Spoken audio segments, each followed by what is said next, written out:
I got a text from my girlfriend. I'm keeping the baby, but I'm putting my ex's name on the birth certificate. It's easier.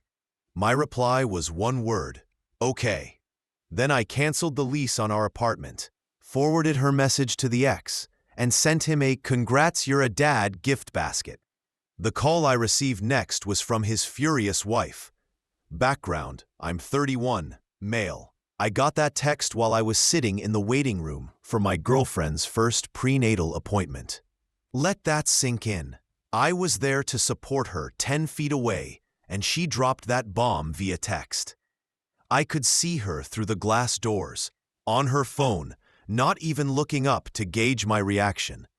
We'd been together 2 years, had lived together for 6 months, and she was 3 months pregnant. I thought we were building a future. Her message, from Jessica, 29, read, "Been thinking. When the baby comes, I'm putting Trevor's name on the birth certificate. Easier for insurance and stuff. ... You understand, right? We know the truth. That's what matters."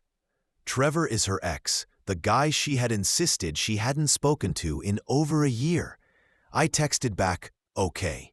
She smiled at her phone and gave me a thumbs up through the glass, like I'd agreed to pick up milk. The nurse called her back for the ultrasound. I didn't go in. I walked out to my car and sat for 20 minutes, processing. Then I made some decisions. First, I called my friend Alex, a family law paralegal. I asked hypothetically, if someone puts another man's name on a birth certificate, knowing it's not his child, is that fraud? Alex: absolutely. Could that man sue if he's been deceived? Yes. Fraud, emotional distress, financial damages. I didn't explain then. I told him I'd tell him later. Next, I acted on practical items. Our lease was month to month with both our names. I had been covering full rent since Jessica quit her job. I called the landlord and gave 30 days. Notice to vacate. And then ditched the signal. Fully legal. Either tenant can end the agreement. Then I did a little online digging and found Trevor easily. He'd married 2 years earlier to a woman named Monica. Their profiles were full of happy couple photos. His latest post said he couldn't wait to start a family. I took a screenshot of Jessica's text, created a new email account, and sent it to Trevor with the subject, "Congratulations, you're going to be a dad." The message said, essentially, your ex Jessica is pregnant and intends to put your name on the birth certificate because it's easier for insurance.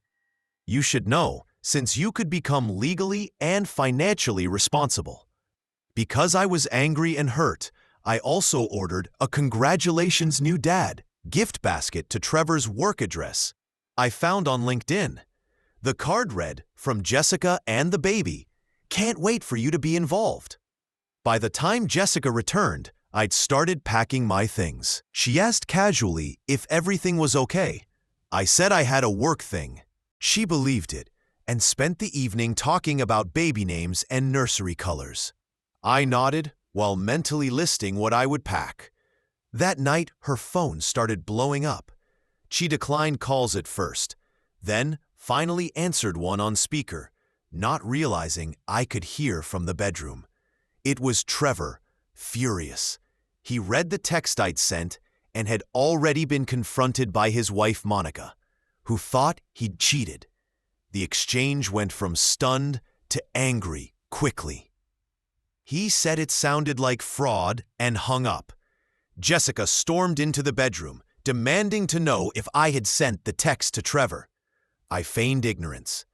She accused me of playing stupid. Someone had sent their private conversation about committing fraud to Trevor. She seemed offended when I called it fraud. She defended herself. It was just paperwork and would only make Trevor legally responsible without requiring his involvement.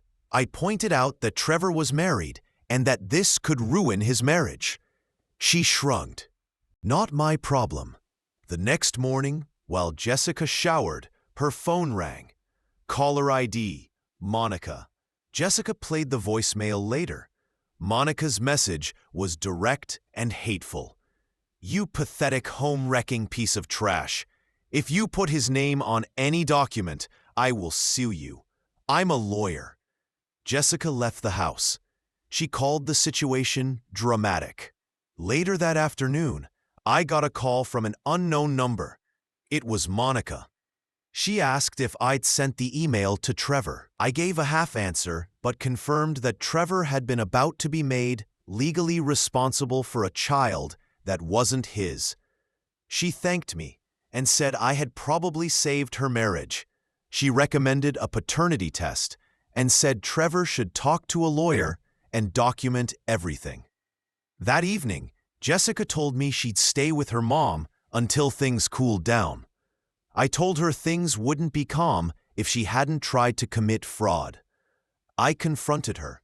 Betrayal of trust, carrying what I believed was my child, while planning to legally assign it to another man. She cried and said she was under pressure and was trying to do what was best. I told her that committing fraud is not what's best. She packed and left. Her mother texted me furious. "How dare you stress out my pregnant daughter? She's fragile right now." I replied bluntly, "Your daughter tried to commit paternity fraud. That's a felony in this state." Her mom blamed hormones.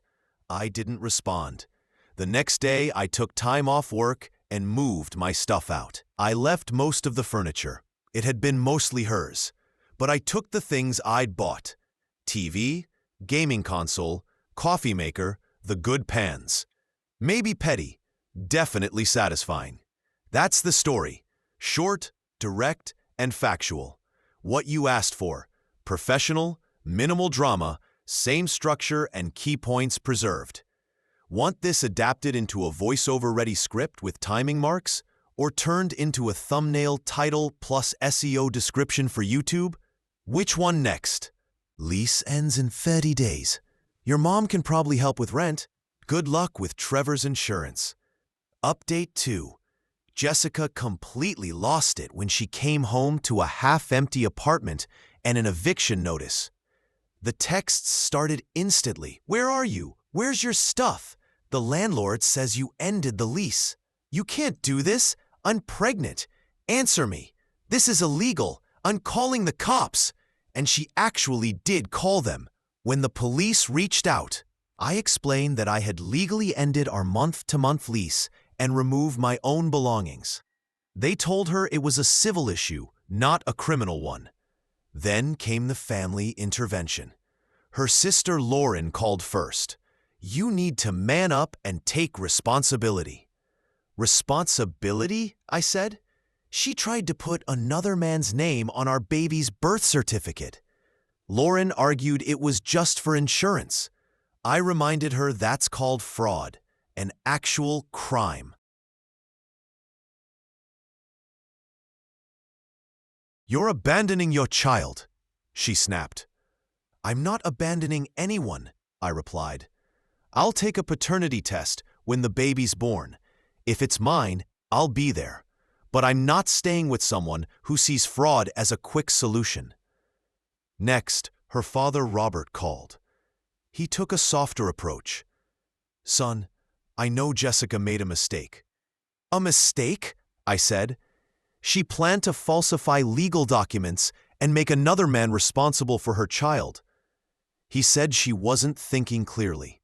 She was thinking clearly enough to text me about it while I sat outside her prenatal appointment, I replied. "That sounds calculated, not confused."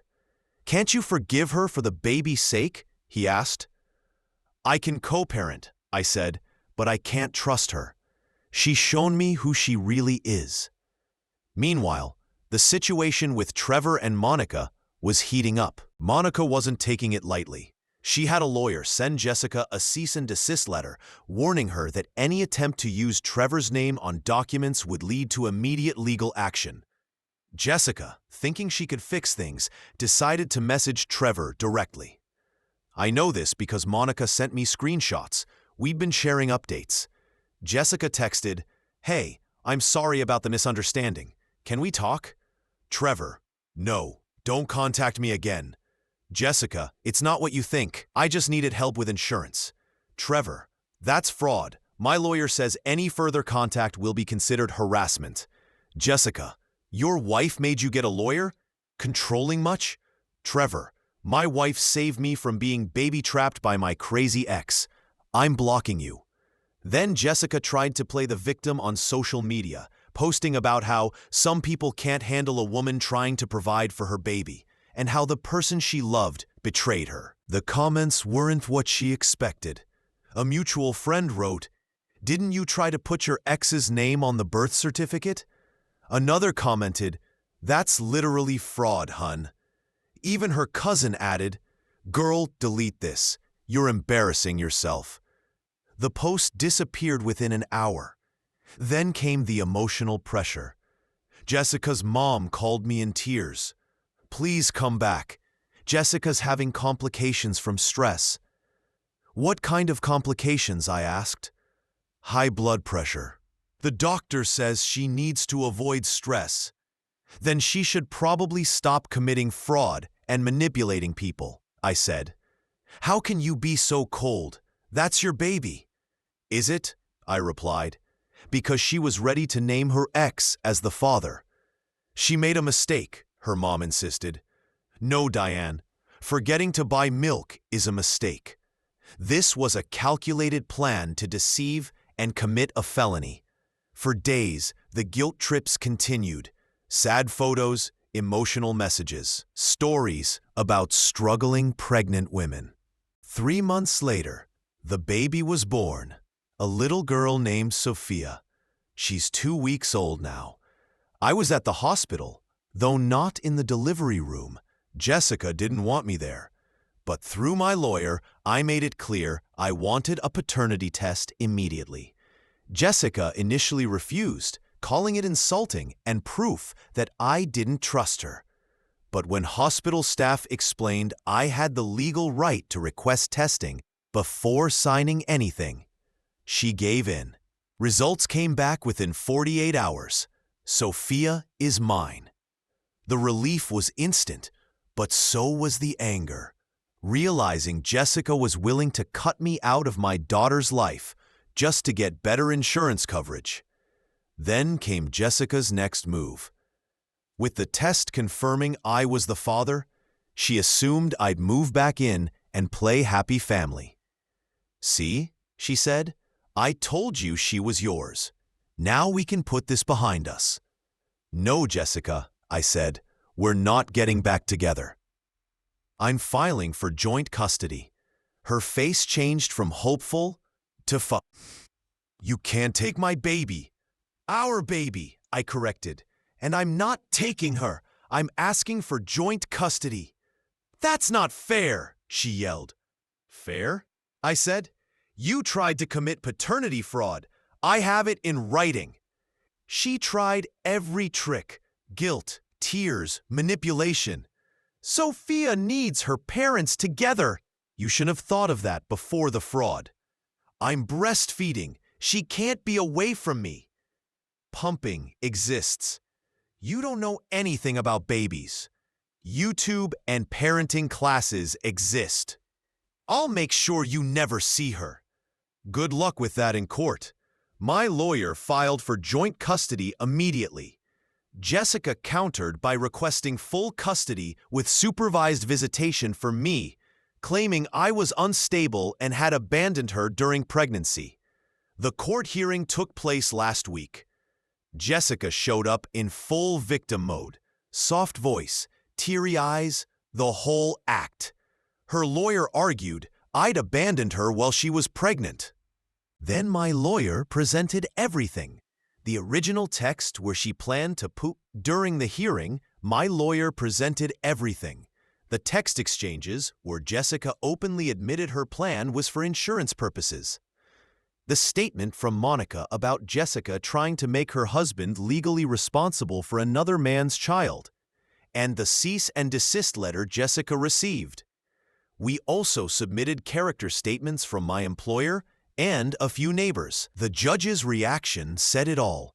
He looked at Jessica and asked, "Ma'am, did you actually plan to list another man on the birth certificate?" Jessica stammered, "I was confused. Pregnancy hormones." The judge held up the printed text. "This seems clear. You said it was for insurance reasons." "I wasn't thinking straight," she said. The judge replied firmly, "Ma'am, falsifying a birth certificate is a crime." That's when the tears started. Real ones this time. The ruling: joint legal custody. T. Trevor's name on the birth. I get Sophia every weekend, increasing to 50-50 custody when she turns 6 months old. Jessica was ordered to attend counseling for at least 6 months, and the judge warned that any attempt at parental alienation could lead to a custody review. Jessica didn't take it well. She started yelling in court that I was stealing her baby, and that the judge was biased against mothers.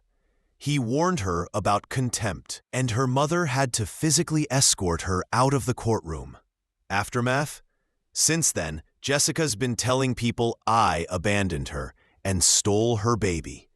The problem for her is, most people already know about the birth certificate incident, so sympathy is in short supply. As for Trevor and Monica, they're doing fine. Monica is actually pregnant now, for real. They even sent me a congratulations card when Sophia was born. Strange, maybe, but I think we bonded over surviving Jessica's chaos. Jessica's mom still tries the guilt trips. Jessica's struggling, she says. She needs help with rent. She should get a job, I told her. She has a newborn. So do I replied. And I still work. You're heartless. No, I'm just not an ATM. More manipulation attempts. Last week, Jessica sent a long text saying she'd reflected, grown, and realized her mistakes. She suggested maybe we could try again, for Sophia's sake. I replied with a screenshot of her original message about putting Trevor's name on the birth certificate. She called me an insult. I didn't bother replying. Look, I'm not proud of everything I did. The gift basket to Trevor's office was probably unnecessary, but I'm also not sorry. Jessica was willing to cut me out of my daughter's life, commit fraud, and wreck someone else's marriage for better insurance coverage. She made her choices. Now she's living with the results. Where things stand now. I have Sophia 3 days a week, soon to be half the time. I found a nice 1-bedroom apartment closer to work and have a court order protecting my parental rights. Jessica, on the other hand, has a 2-bedroom place she can't afford, a reputation for attempting paternity fraud, and a custody arrangement she despises, but can't change. Sophia, thankfully, is perfect. She doesn't care about any of it. She just wants her bottle and snuggles. I probably went overboard with the pink nursery, but that's okay. My lawyer told me Jessica's already tried to modify custody. She wanted to move to another state for a fresh start. The court denied it. She can't relocate Sophia without my consent or approval, and given her history, she's not getting it. Still, the entitlement continues. Just last night, she texted asking if I could pay her electric bill for Sophia's sake. So I sent her $20 on Venmo with the note, "For Sophia's nightlight." She called me P. I sent another $5 labeled "for tissues." She blocked me. Totally worth it. I never expected to be a single dad at 31, but here I am. Sophia makes it all worth it. And honestly, learning who Jessica really was before marriage or more kids, that was a blessing in disguise. That congratulations gift basket I sent to Trevor, probably the best $89.99 I ever spent.